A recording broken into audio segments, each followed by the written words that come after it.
மனிதரில் புனிதர் புனித மோனிகா. கிறிஸ்துவ அன்னையருக்கும் குடும்ப தலைவிகளுக்கும் விதவைகளுக்கும் இவர் ஒளி விளக்கு.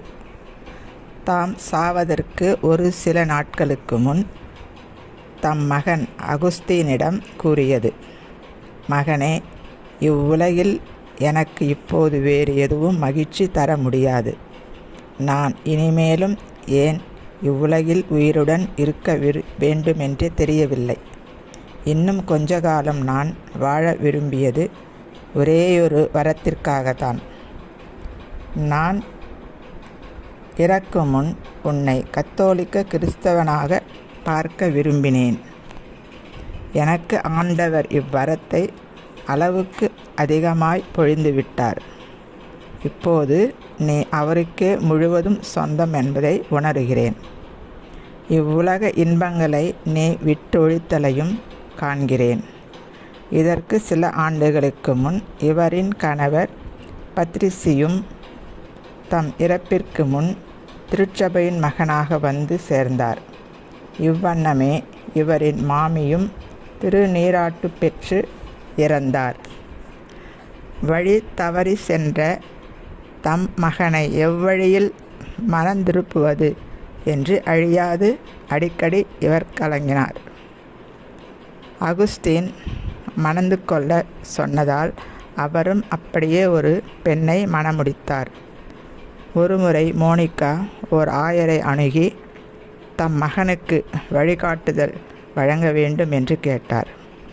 அகுஸ்தீனுக்கு மனம் திருப்பும் பக்குவம் இன்னும் கிடைக்கவில்லை என்பதை ஆயர் உணர்ந்தார். மீண்டும் மீண்டும் மோனிகா ஆயரை கண்ணீருடன் அணுகினார். ஆயர் பொறுமை இழந்தவர் போல் காணப்பட்டாலும் இறைவாக்கு உரைப்பது போல் இவ்வளவு கண்ணீர் சிந்தும் தாயின் மகன் அழிவுறவே முடியாது என்று கூறினார். இதை கேட்டு இன்னும் மிகுதியாக மோனிகா இறைவனை மன்றாடினார். கார்த்தேஜ் நகரில் புனித சிப்ரியன் பெயர் கொண்ட ஆலயத்தில் தாய் மன்றாடி கொண்டிருந்தார்.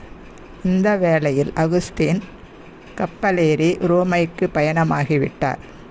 மிலான் வரைக்கும் தாய் விரைந்து தேடி சென்றாள். இங்கேதான் புனித அம்ப்ரோஸ் என்னும் பேராயரை சந்தித்தார். ஓஸ்டியா நகரில் இவருக்கு இறப்பு அண்மையில் இருந்தது. முற்றிலும் மனந்திருப்பிய அகுஸ்தீனும் குடும்பத்தாரும் மீண்டும் தாயகம் செல்ல கப்பலுக்காக காத்திருந்த நாட்கள் அவை.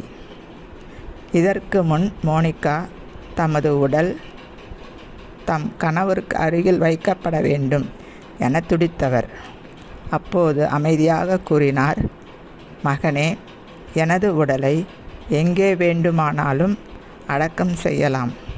ஆனால் ஒன்று மட்டும் கேட்கிறேன்.